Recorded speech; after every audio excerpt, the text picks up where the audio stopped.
Uncalibrated slates, obviously the understanding about preparation is still the same regardless of what tiling installation you do and what materials you use. So you need to ensure that the background is obviously clean, dry, sound and solid, and also flat. But obviously when you're fixing uncalibrated materials, it's always a little bit more preparation with regards to how you actually set out. What I would tend to do, and this is my own view, is that you separate the actual materials into 3 different gradients, so different thicknesses. Start off with your thickest, medium and your thinnest.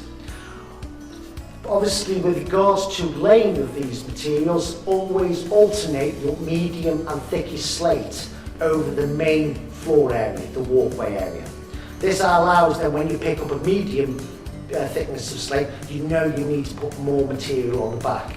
And a typical adhesive we would recommend with that would be about pour number 1, because it actually can go up to 25mm in bed thickness, obviously in that area, so it helps with regards to ensuring solid fixing, but also you're not getting issues with shrinkage and obviously thickness of the material.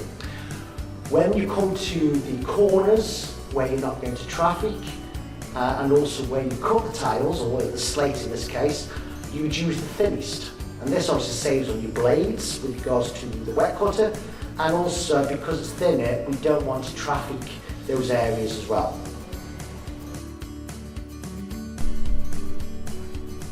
Thank you for listening today on Dave's Q&A.